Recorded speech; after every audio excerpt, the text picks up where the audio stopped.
Silence, a vast desert stretches endlessly, glittering beneath a merciless ancient sun. What if the greatest promise ever spoken, nearly shattered, before it could be fulfilled?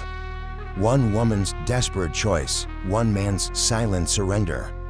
One God watching everything. This is not just an ancient story. This is a story about what happens when faith runs out. Canaan, nearly 4,000 years ago. The land God had promised Abraham still held no heir. Abraham, a man chosen by the Almighty himself, wealthy, honored, respected, yet carrying one unbearable wound. A father with no son, a patriarch with no legacy. A promise growing heavier with every passing year. His wife, Sarai, once breathtakingly beautiful, still noble, still faithful, but barren. Year after year, the longing in her eyes deepened into grief. And moving quietly through the camp, there was Hagar. Egyptian, young, watchful, moving like a shadow bearing secrets no one had yet asked about. 3 lives, bound together by faith, silence, and a promise none of them fully understood. But faith, under the weight of time, can begin to bend, even in the most chosen hearts. Years had passed, God's promise remained, yet Sarai's womb remained silent as stone. 10 long years since Abraham entered Canaan. 10 years of waiting, 10 years of wondering why. Sarai rose one morning with a plan, a desperate, painful, culturally accepted plan. She called Hagar to her side. Her voice was steady, but her hands trembled beneath her robe. The words that left her lips must have cost her everything. Go to my husband, bear a child for me. It was the ancient custom of surrogacy, legal, accepted, but devastating to a mother's heart. Abraham heard his wife, and with quiet, sorrowful compliance, he agreed. Hagar had no say, no choice. She was property in a world that did not ask servants for consent. She entered that tent as a servant, but something inside her was changing, quietly, powerfully. When Hagar conceived, the world around her shifted. She felt it before anyone else knew. And with that new life came something no one expected, the quiet, dangerous pride. Scripture says Hagar began to look upon Sarai with contempt. The servant saw herself above her mistress. Do you know what you carry? It belongs to this household. To me! Not to you. And yet, maid, it is I who carry. The wound Sarai had made for herself was now cutting her every single day. Pain has a way of making us forget where the problem really began. Sarai forgot her own plan.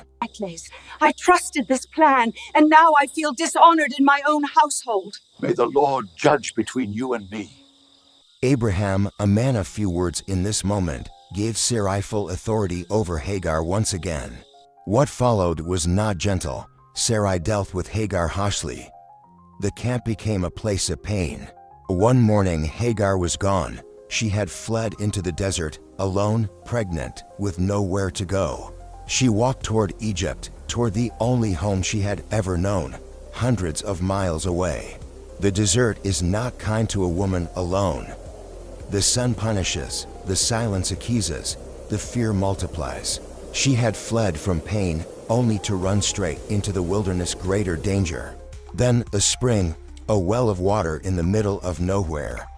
She collapsed beside it, weeping.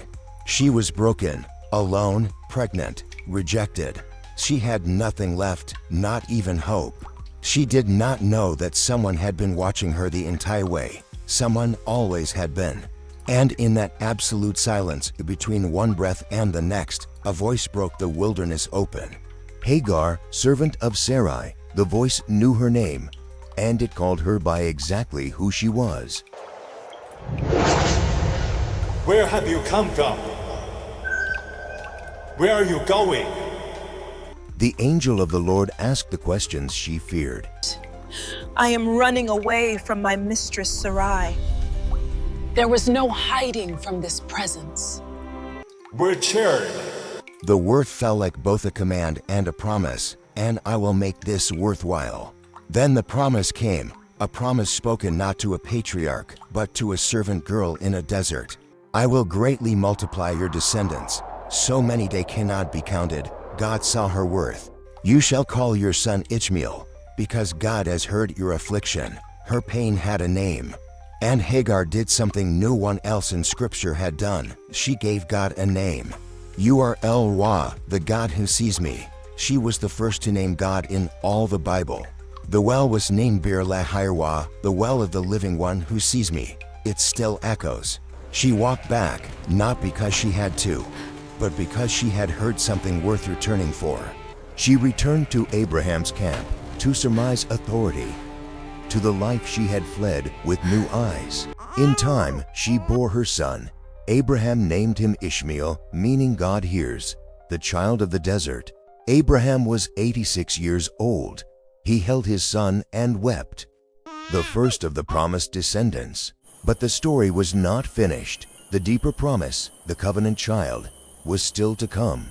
So I would one day laugh and then weep with joy when Isaac arrived beyond all natural possibility. And Hagar, the one who was sent away, was seen, named, and remembered for all of eternity. You may feel forgotten today, but this story whispers something ancient and true across the centuries. God did not visit a palace that day. He went to a well in a wilderness to find one woman. He called her by name. He asked where she was going. He made her a promise. He saw her. El-Wa, the God who sees, not just Abraham, not just the great and famous. He sees everyone. When you feel invisible, remember Hagar. When you feel abandoned, remember Bir-Lahai-Roi. There is a God who sees you exactly where you are, exactly as you are, right now.